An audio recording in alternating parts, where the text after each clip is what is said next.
actually needs a 4x4 vehicle? Well, if you live out here in the glorious countryside or on a farm, then perhaps yes. But before 4x4s became fashionable, most of us managed perfectly well without them. These days, they're used for the school run, the shopping trip, and the nearest most of them come to being off-road is when they're parked on the curb. Now, over the years, most manufacturers have had a dabble at the 4x4 market, some more successfully than others. One company that has had reasonable success is Vauxhall with the Frontera. Well, now it's time for a new Frontera, and if you're wondering where it is, this is it. Honest, if we put an old style Frontera alongside this new one, you'd be hard pressed to tell the difference, but we're told it is an all new car. Every single body panel has been redesigned and is new. It has a freshly restyled interior and 2 new engines.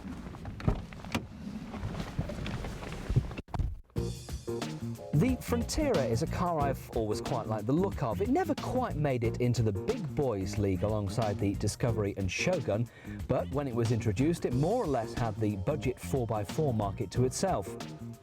Well, of course, now there are lots of competitors. The RAV4, Honda CR-V, Jeep Cherokee, and of course, the superb Freelander, all tough cookies in their own right.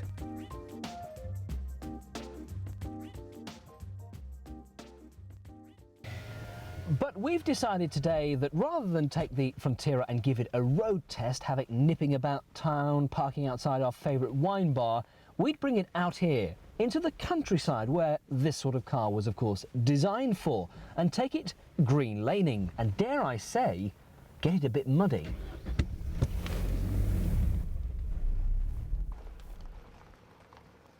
Mike, what's the first rule to follow if you want to take your vehicle off-road? People who buy four-wheel drive vehicles, if they want to explore green roads, they need to think long and hard about it before they actually turn off the tarmac down some inviting green lane that they just happen to come across. And the main thing to do is ensure that it is actually a public highway. So where do you find out where green lanes are? I think the first thing to advise is, before people are tempted to turn off the tarmac and explore some inviting country lane that they happen to find, is to establish firstly where exactly they can go, and whether or not that lane in particular, or any other for that matter, is a public highway and carries public vehicular rights. And the best way to do that is probably to join an organisation such as the Green Lanes Association or LARA, the Motoring Association's Land Access and Recreation Association.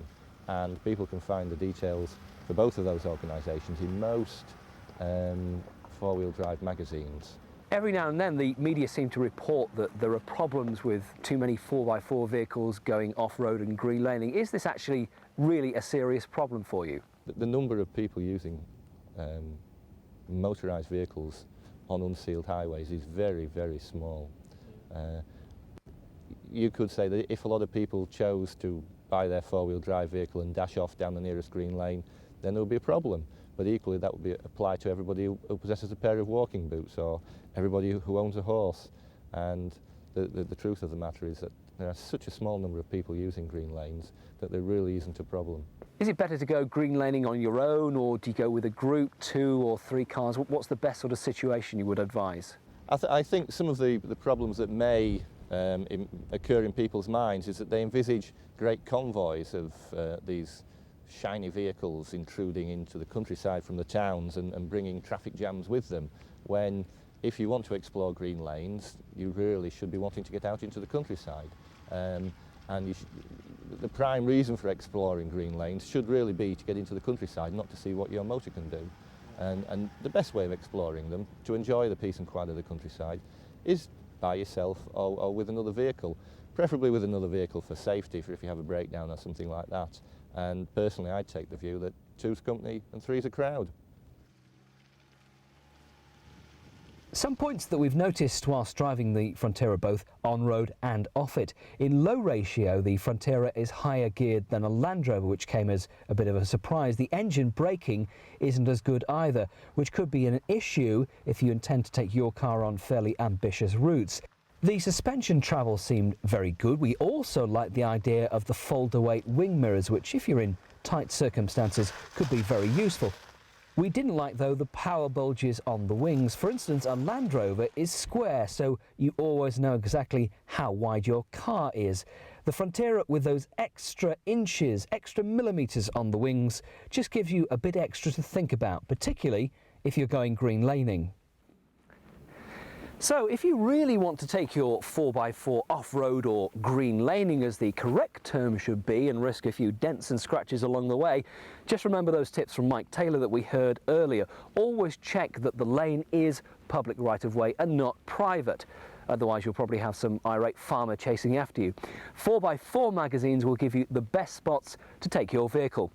Also, we've been testing the new Frontera today, and as you can see, it's coped admirably in all the situations we've put it through. Not tremendously testing, but it's a car that you can feel confident in, and we managed to get it a little bit dirty.